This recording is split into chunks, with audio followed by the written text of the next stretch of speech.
Welcome back to the final episode of the Seven Dials Mystery. I'm Russ. And I'm Anna.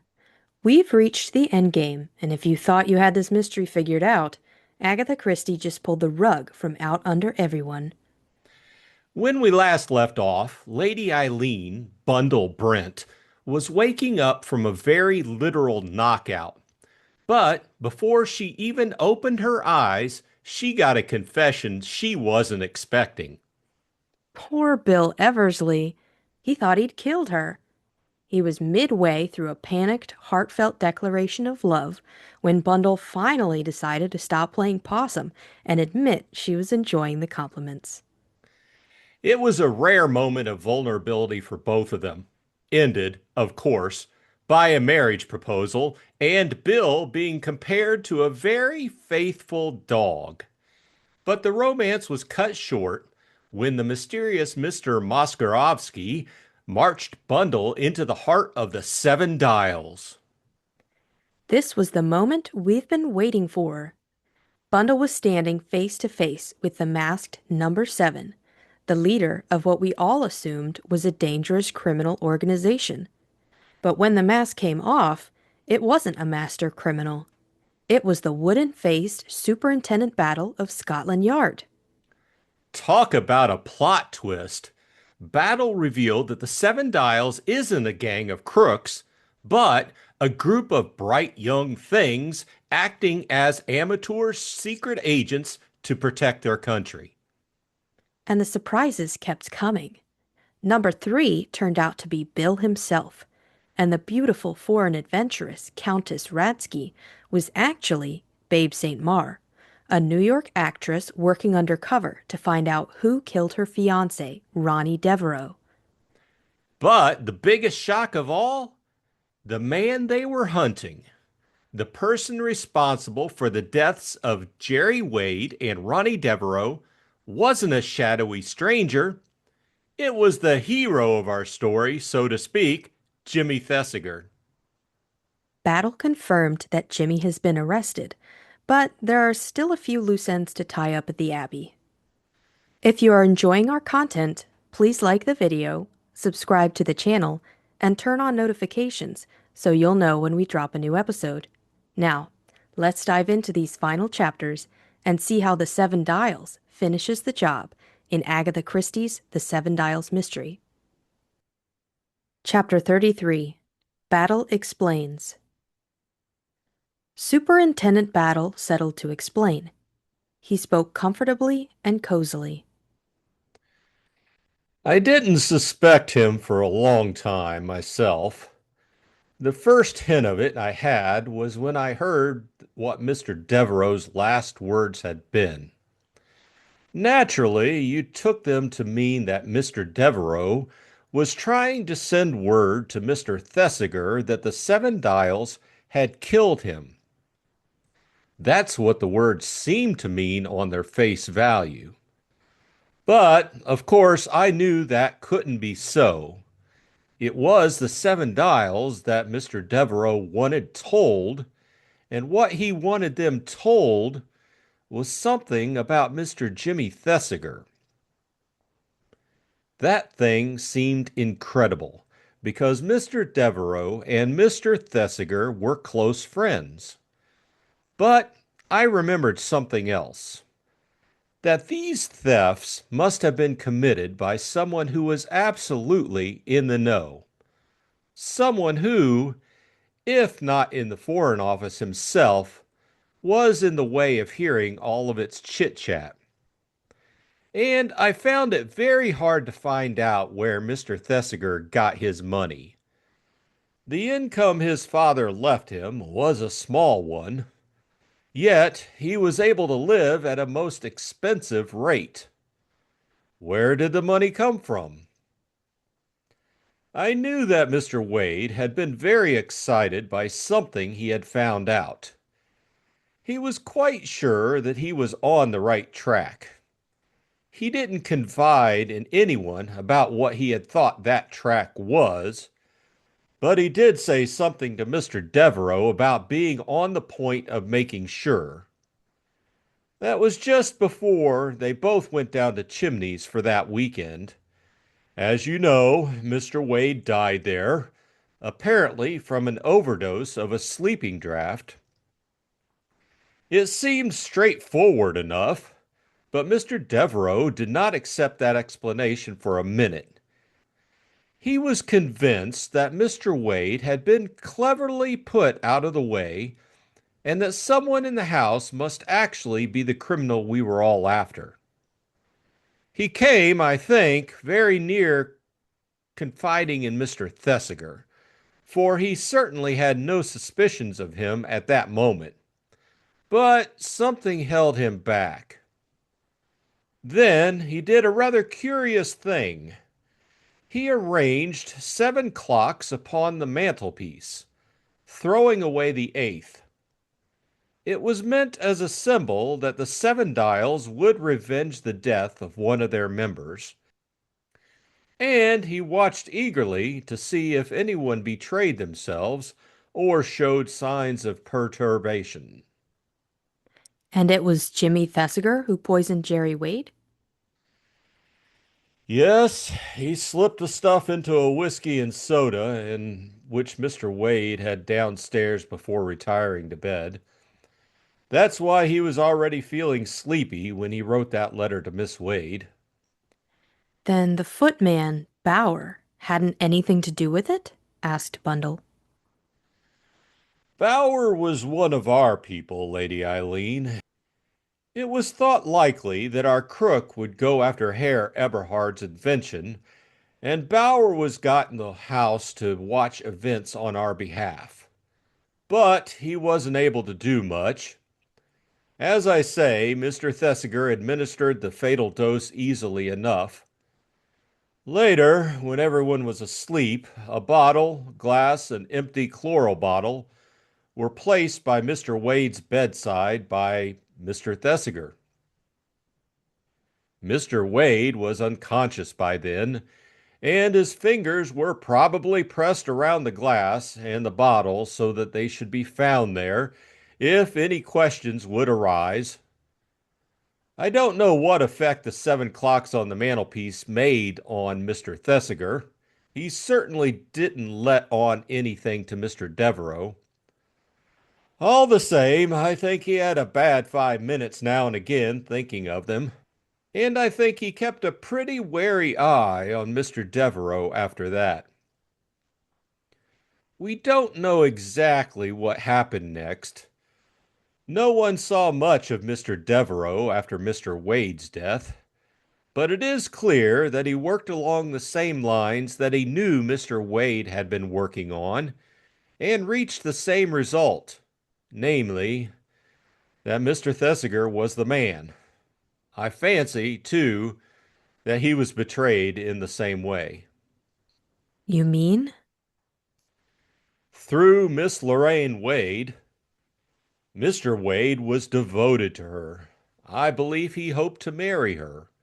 She wasn't really his sister, of course, and there is no doubt that he told her more than he should have done. But Miss Lorraine Wade was devoted body and soul to Mr. Thesiger. She would do anything he told her. She passed on the information to him in the same way later. Mr. Devereaux was attracted to her and probably warned her against Mr. Thesiger. So Mr. Devereaux in turn was silenced and died trying to send word to the Seven Dials that his murderer was Mr. Thesiger. How ghastly, cried Bundle. If I had only known. Well, it didn't seem likely. In fact, I could hardly credit it myself. But then we came to the affair at the Abbey. You will remember how awkward it was, especially awkward for Mr. Eversley here. You and Mr. Thesiger were hand and glove. Mr. Eversley had already been embarrassed by your insisting on being brought to this place, and when he found that you had actually overheard what went on at the meeting, he was dumbfounded. The superintendent paused, and a twinkle came into his eye. So was I, Lady Eileen. I never dreamt of such a thing being possible. You put one over on me there, all right. Well, Mr. Eversley was in a dilemma. He couldn't let you into the secret of the seven dials without letting Mr. Thesiger in also, and that would never do. It all suited Mr. Thesiger very well, of course, for it gave him a bona fide reason for getting himself asked to the Abbey, which made things much easier for him. I may say that the Seven Dials had already sent a warning letter to Mr. Lomax. That was to ensure his applying to me for assistance, so that I should be able to be on the spot in a perfectly natural manner. I made no secret of my presence, as you know. And again the superintendent's eyes twinkled. Well, ostensibly, Mr. Eversley and Mr. Thesiger were to divide the night into two watches. Really, Mr. Eversley and Miss St. Maur did so. She was on guard at the library window when she heard Mr. Thesiger coming and had to dart behind the screen. And now comes the cleverness of Mr. Thesiger. Up to a point, he told a perfectly true story. And I must admit, that was the fight and everything. I was distinctly shaken and began to wonder whether he had had anything to do with the theft at all, or whether we were completely on the wrong track. There were one or two suspicious circumstances that pointed in an entirely different direction, and I can tell you I didn't know what to make of things when something turned up to clinch matters. I found the burnt glove in the fireplace with the teeth marks on it, and then, well, I knew I'd been right after all. But, upon my word, he was a clever one. What actually happened? Said Bundle. Who was the other man? Well, there wasn't any other man. Listen, and I'll show you how, in the end, I reconstructed the whole story. To begin with, Mr. Thesiger and Miss Wade are in this together, and they have a rendezvous for an exact time. Miss Wade comes over in her car, climbs through the fence, and comes up to the house. She's got a perfectly good story if anyone stops her, the one she eventually told.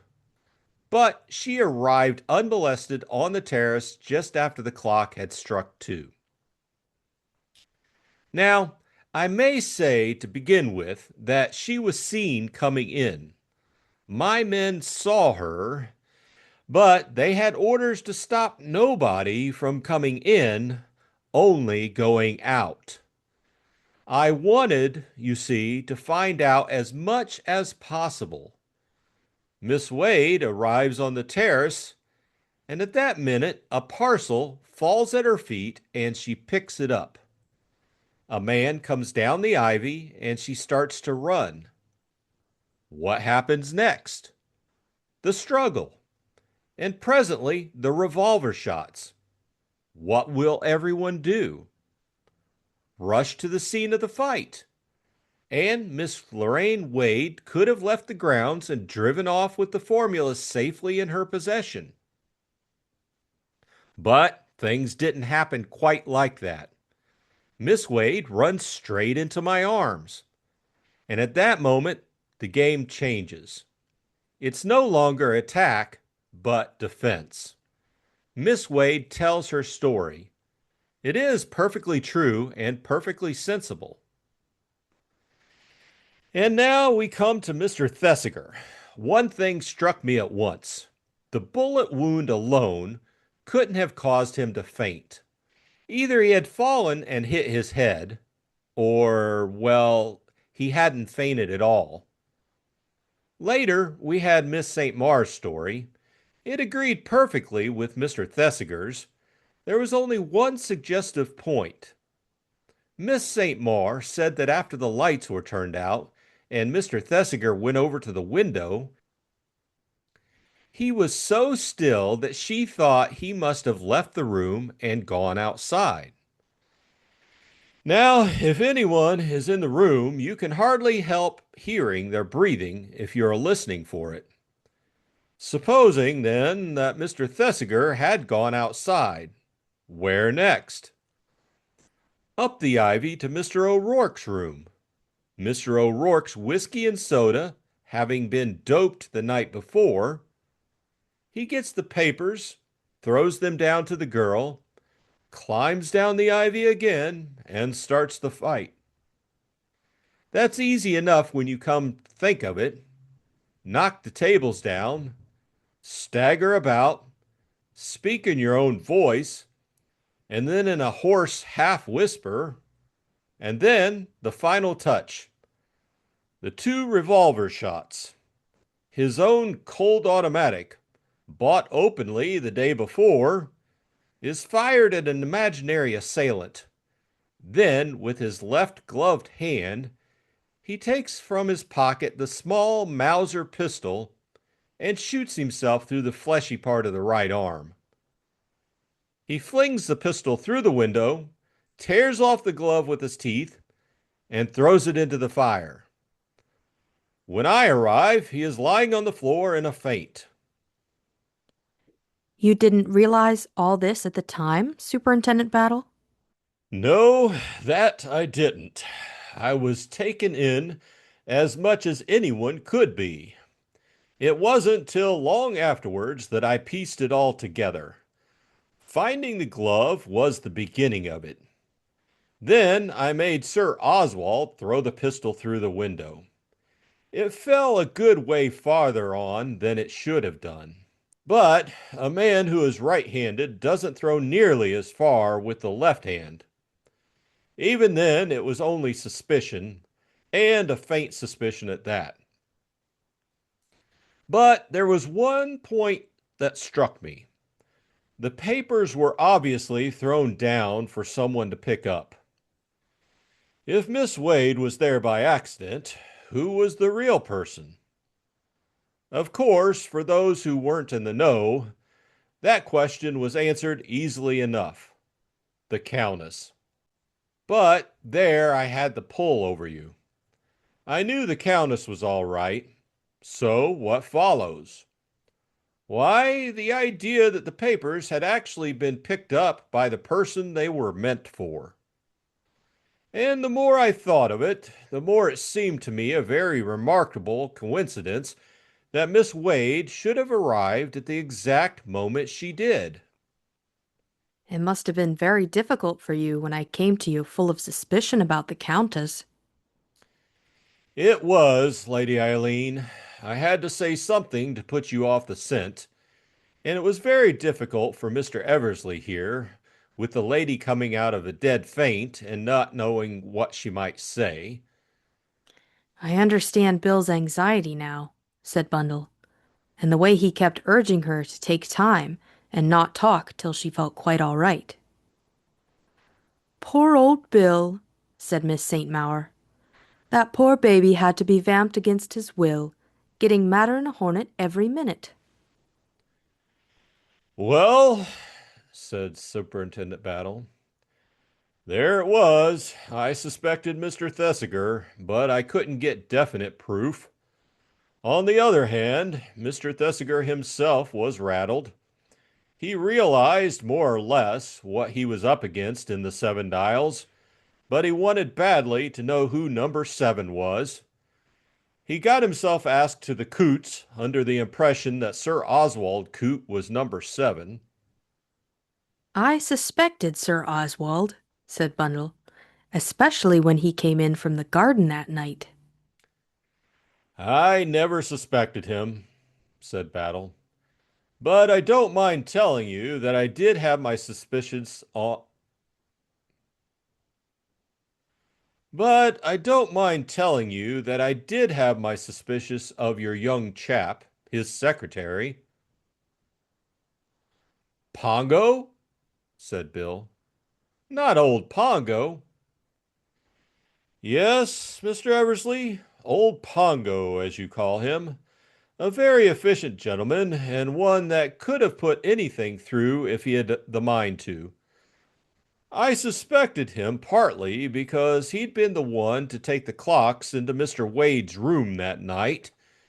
It would have been easy for him to put the bottle and glass by the bedside then. And then, for another thing, he was left-handed. That glove pointed straight to him, if it hadn't been for one thing.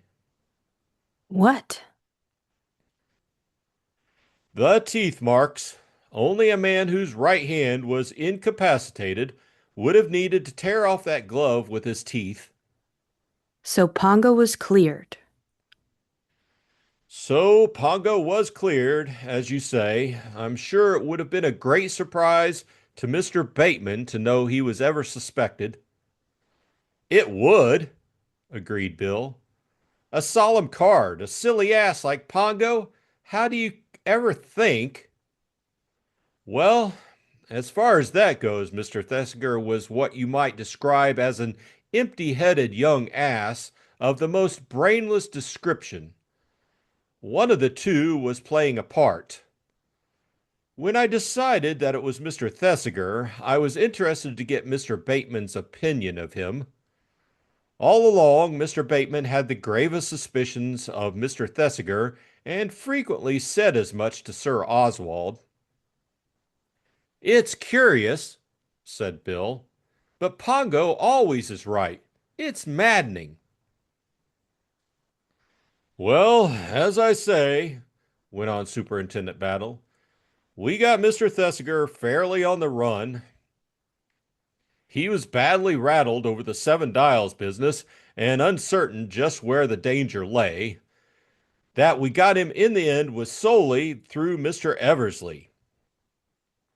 He knew what he was digging up against, and he risked his life cheerfully. But he never dreamt that you would be dragged into it, Lady Eileen. My God, no, said Bill with feeling. He went round to Mr. Thesiger's room with a cooked-up tale, continued Battle. He was to pretend that certain papers of Mr. Devereux's had come into his hand. Those papers were to suggest a suspicion of Mr. Thesiger. Naturally, as the honest friend, Mr. Eversley rushed round, sure that Mr. Thesiger would have put an explanation on it. We calculated, if we were right, Mr. Thesiger would try and put Mr. Eversley out of the way, and we were fairly certain as to the way he would do it. Sure enough, Mr. Thesiger gave his guest a whiskey and soda. During the minute or two that his host was out of the room, Mr. Eversley poured that into a jar on the mantelpiece, but he had to pretend, of course, that the drug was taking effect. It would be slow, he knew, not sudden. He began his story, and Mr. Thesiger at first denied it all indignantly, but as soon as he saw, or thought he saw, that the drug was taking effect, he admitted everything and told Mr. Eversley that he was his third victim. When Mr. Eversley was nearly unconscious, Mr. Thesiger took him down to the car and helped him in. The hood was up. He must already have telephoned to you unknown to Mr. Eversley. He made a clever suggestion to you. You were to say that you were taking Miss Wade home. You made no mention of a message from him. Later, when the body was found here, Miss Wade would swear that you had driven her home and gone up to London with the idea of penetrating into the house yourself. Mr. Eversley continued to play his part, that of the unconscious man. I may say that as soon as the two young men had left Jermyn Street, one of my men gained admission, found the doctored whiskey, which contained enough hydrochloride of morphia to kill two men. Also, the car they were in was followed. Mr. Thesiger drove out of town to a well-known golf course, where he showed himself for a few minutes. Speaking of playing around, That, of course, was for an alibi, should one be needed. He left the car with Mr. Eversley in it a little way down the road. Then he drove back to town and to the Seven Dials Club. As soon as he saw Alfred leave, he drove up to the door, spoke to Mr. Eversley as he got out in case you might be listening, and came into the house and played his little comedy. When he pretended to go for a doctor, he really only slammed the door and then crept quietly upstairs and hid behind the door of this room, where Miss Wade would presently send you up on some excuse. Mr. Eversley, of course, was horror struck when he saw you, but he thought it was best to keep up the part he was playing. He knew our people were watching the house, and he imagined that there was no immediate danger intended to you. He could always come to life at any moment. When Mr. Thesiger threw his revolver on the table and apparently left the house, it seemed safer than ever. As for the next bit, He paused, looking at Bill. perhaps you'd like to tell that, sir. I was still lying on that bally sofa, said Bill, trying to look done in and getting the fidgets worse and worse. Then I heard someone run down the stairs, and Lorraine got up and went to the door. I heard Thesiger's voice, but not what he said. I heard Lorraine say, "That's all right, it's gone splendidly." Then he said, "Help me carry him up." It was a bit of a job, but I want them both together there. A nice little surprise for number 7. I didn't quite understand what they were jawing about, but they hauled me up the stairs somehow or other. It was a bit of a job for them. I made myself a dead weight, all right. They heaved me in here, and then I heard Lorraine say, "You're sure it's all right? She won't come round?" And Jimmy said, "The damned blackguard, no fear. I hit them with all my might." They went away and locked the door, and then I opened my eyes and saw you. My God, Bundle, I shall never feel so perfectly awful again. I thought you were dead. I suppose my hat saved me, said Bundle. Partly, said Superintendent Battle, but partly it was Mr. Thesiger's wounded arm. He didn't realize it himself, but it had only half its usual strength. Still, that's all no credit to the department. We didn't take the care of you we ought to have done, Lady Eileen, and it's a black blot on the whole business. I'm very tough, said Bundle, and also rather lucky. What I can't get over is Lorraine being in it. She was such a gentle thing. Ah, said the superintendent. So was the Pentonville murderess that killed 5 children. You can't go by that. She's got a bad blood in her. Her father ought to have seen the inside of a prison more than once. You've got her too? Superintendent Battle nodded. I dare say they won't hang her. Juries are soft-hearted, but young Thesiger will swing all right, and a good thing too. A more utterly depraved and callous criminal I never met.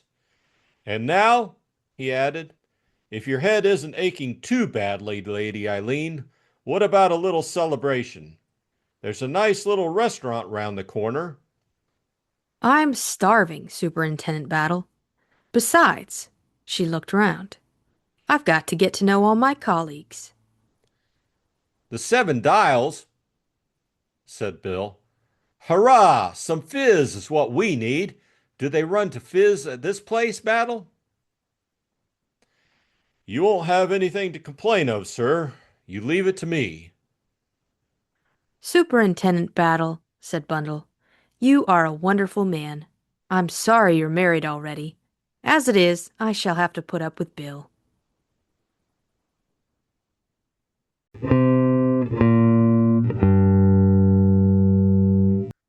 Chapter 34.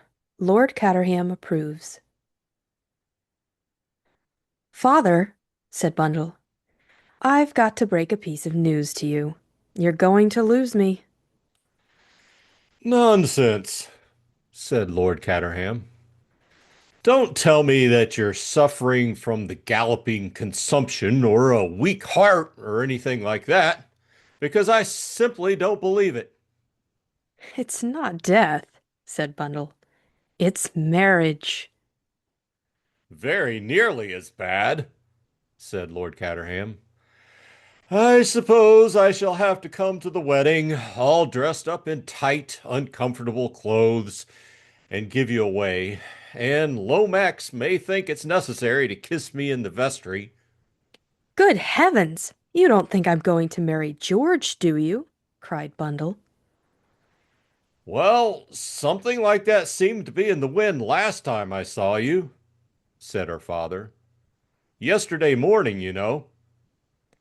I'm going to be married to someone 100 times nicer than George, said Bundle. I hope so, I'm sure, said Lord Caterham. But one never knows. I don't feel you're a really good judge of character. You told me young Thesiger was a cheerful inefficient, and from all I hear now, it seems that he was one of the most efficient criminals of the day. The sad thing is that I never met him. I was thinking of writing my reminiscences soon, with a special chapter on murderers I have met. And by a purely technical oversight, I never met this young man. Don't be silly, said Bundle. You know you haven't got the energy to write reminiscences or anything else. I wasn't actually going to write them myself, said Lord Caterham. I believe that's nearly never done. But I met a very charming girl the other day, and that's her special job. She collects the material and does all the actual writing. And what do you do? Oh, just give her a few facts for half an hour every day. Nothing more than that. After a slight pause, Lord Caterham said, She was a nice looking girl, very restful and sympathetic. Father, said Bundle, I have a feeling that without me you will run into deadly danger. Different kinds of danger suit different kinds of people, said Lord Caterham. He was moving away when he turned back and said over his shoulder, By the way, Bundle, who are you marrying? I was wondering, said Bundle, when you were going to ask me that. I'm going to marry Bill Eversley. The egoist thought it over for a minute. Then he nodded in complete satisfaction. Excellent, he said. He's Scratch, isn't he? He and I can play together in the foursomes in the autumn meeting.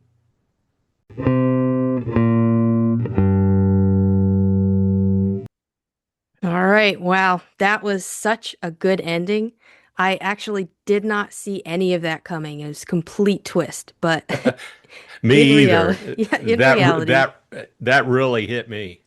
yeah, in reality, I actually spoiled myself early on in the book pretty quickly, and I couldn't connect how it happened, so I kind of knew, but I didn't really know. But what were you thinking about? Well, this has taken us quite a long time to go ahead and complete this book as our first book for this channel. It's been a lot of fun and a learning process as Yeah. well.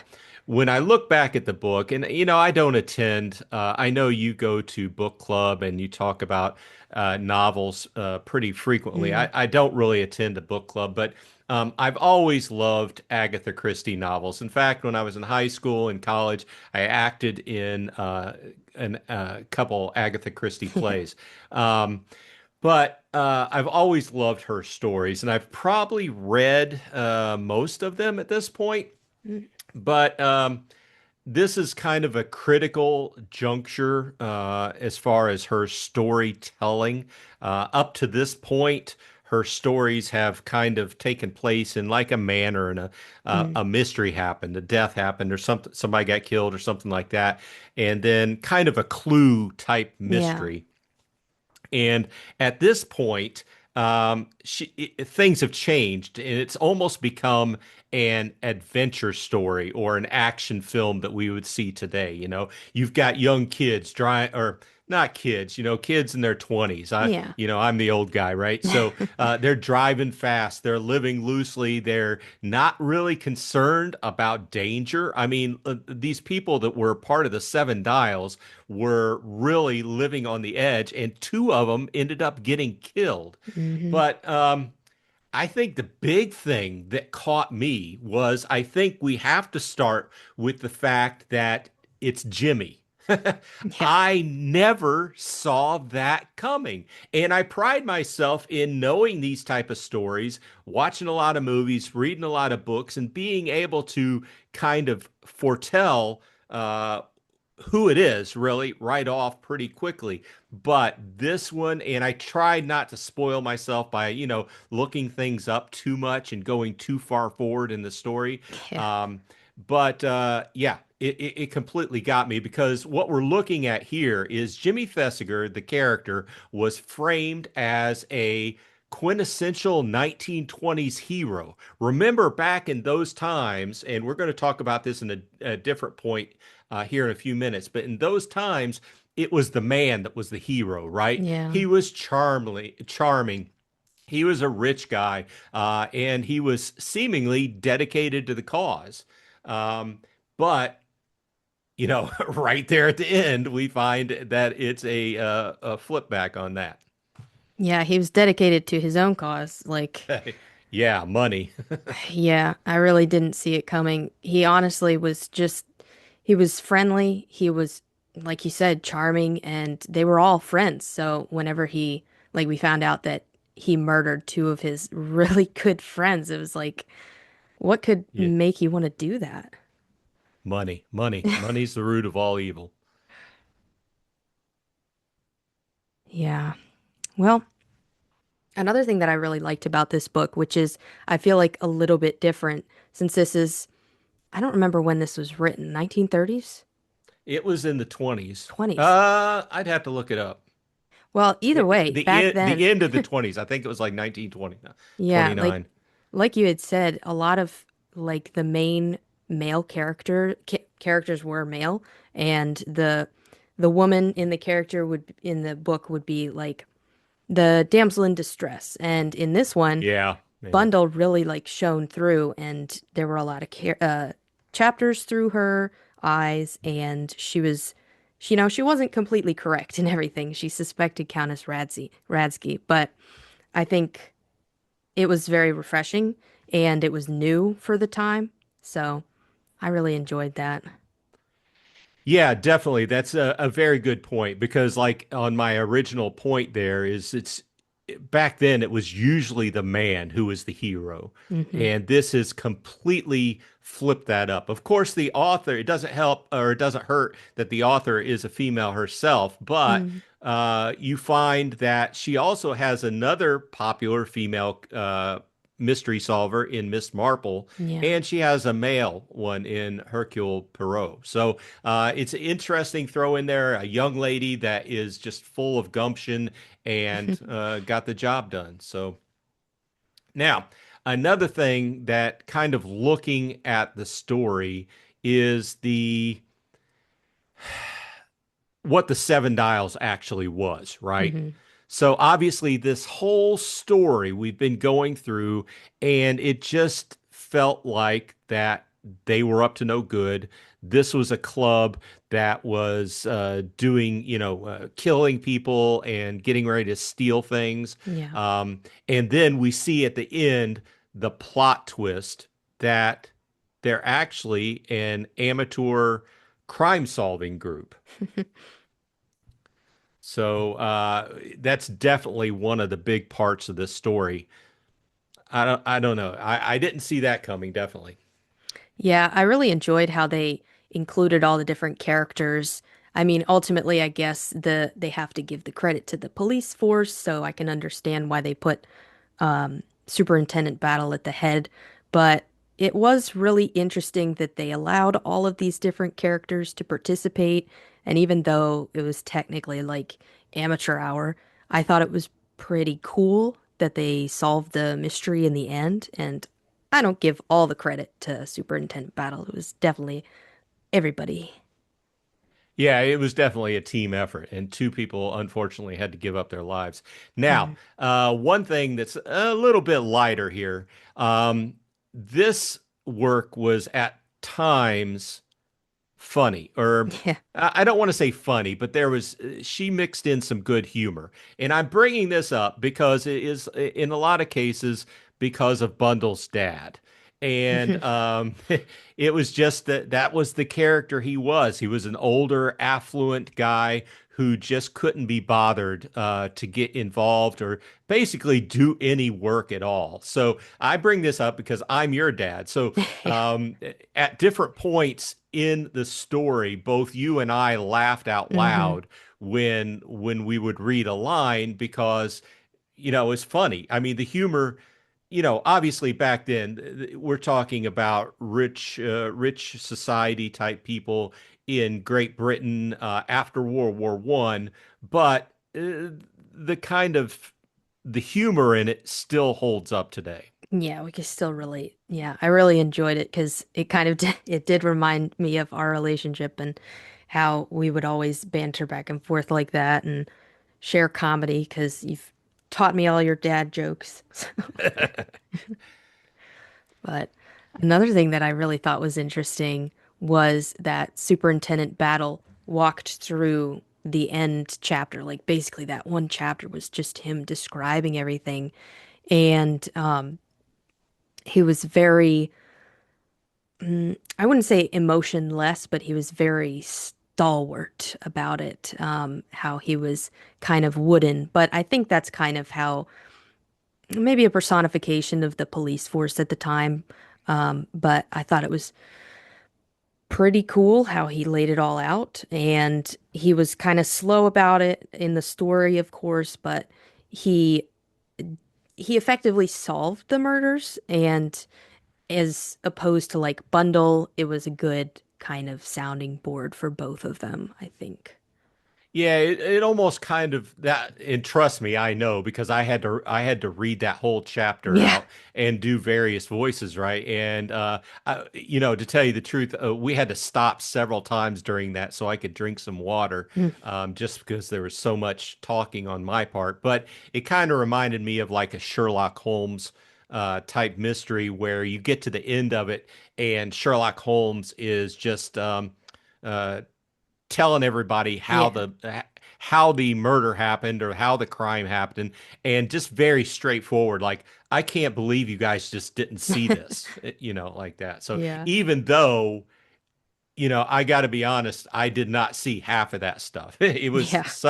the story was crafted so well. Hmm.